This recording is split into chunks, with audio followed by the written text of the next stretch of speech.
Welcome back. China jobs report, earnings bonanza, and a major Fed announcement on Wednesday. This market facing a slew of wild cards this week. And we're going to look at all of them as the market is now under some serious pressure in today's session. And then, of course, first, let's talk about former CEO, Starbucks CEO Howard Schultz saying that he's seriously considering a run for president as an independent. What we know factually is that over 40% of the electorate is either a registered independent or currently affiliates himself as an independent because the American people are exhausted, their trust has been broken, and they are looking for a better choice. In other words, a pox on both their houses. Joining me now, the president of the American Action Forum, Douglas Holt-Aiken, and from the Washington Examiner, Tiana Lowe, and from District Media Group, Beverly Hallberg. Beverly, we always, talk about that, right? We're angry at both parties. If you do the polling numbers, it feels like we're all independent, or more and more Americans consider themselves independent. So what's so far-fetched about an independent run from Howard Schultz? Because he is a self-described longtime Democrat. So this is coming out of nowhere. I think he knows he would have no shot if he was in the Democratic primary. But he does bring up a good point in that 60 Minutes interview. He talked about a fundamental issue with both Republicans and Democrats, and that is how much money they spend.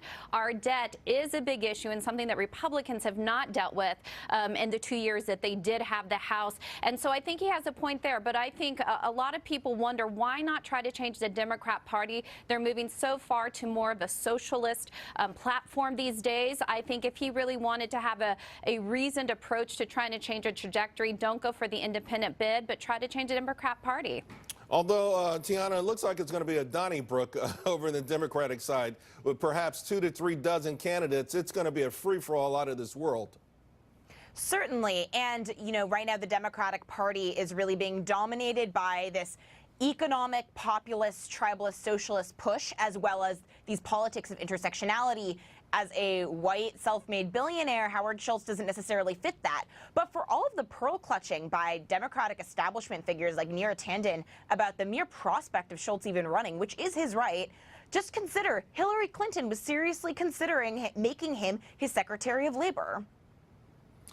Doug, it's interesting because the candidates that have so far stepped to the plate are all moving further and further and further to the left. When we've got, they're embracing the term socialist, right? The Democratic socialists, and they're seeing who can one up the next person when it comes to taxing us. And here's someone who's saying, hey, that's a fiscally irresponsible on a potentially could have been on the Democratic side. Yeah, I think this is really interesting. I mean, this is someone who is out of step with the Democratic primary party. I mean, he's a self-made billionaire. He's an entrepreneur. He's a capitalist to the core. He cares about the fiscal outlook for the country and the well-being of the next generation. And he faces a choice of either getting into the Democratic primary and fighting those ties to the left, or perhaps just running as an independent, which looks like a cleaner path to him. I think it's a very interesting moment for the Democratic Party. I would be nervous if I was them that someone like this doesn't feel they want to be involved. Yeah, just moments ago, I think Michael Bloomberg's suggesting that the independent route doesn't work. Of course, he spent a lot of money to see if that would be a path he'd want to take himself. Meanwhile, of course, there's Elizabeth Warren. She's beefing up her 2020 campaign, this time taking aim again at the very wealthy. I mean, it's the wealthy, it's big banks, big government. And she zeroed in over the weekend on NFL owners, well, if you're one of them, be warned, because a Massachusetts senator calling out Washington Redskin owner Dan Snyder for buying a $100 million yacht, a super yacht, and she was really perplexed that it had its own IMAX theater, tweeting, "I'm pretty sure he can pay my new ultra-millionaire tax to help millions of yachtless Americans struggling with student loan debt." Beverly, that's politics of envy right there for you. Well, you can ask Redskins fans in Washington, D.C. There's not a whole love lost on Dan Snyder, so she's picking on a good person to begin with.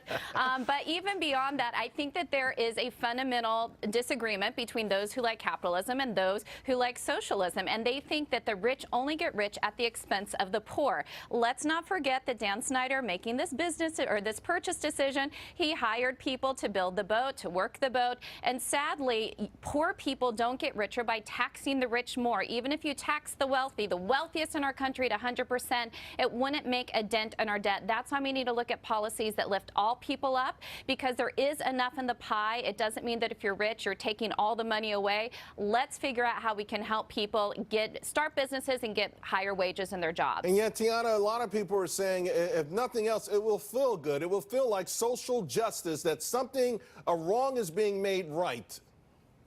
So every billionaire is not a policy failure. In fact, most are policy successes. Entrepreneurship, taking on risk, taking on debt in order to create jobs and thus create economic growth is a risk that needs to be rewarded. There is a reason why these CEOs who create 250,000 jobs or millions of jobs get rewarded by billions of dollars, and this is because we need more job creation. However, the social justice interpretation of the economy, that it's a fixed sum, that if Bill Gates has a bigger slice of the pie, that means that he took it from someone else, rather than employing millions of people and making their lives better, just shows this fundamental disconnect between economic reality and the far left wing of the Democratic Party. Doug, I read your piece this morning, and you talked about taxes being necessary if we were financing something, but in this case, there's nothing to finance. Did I read that right?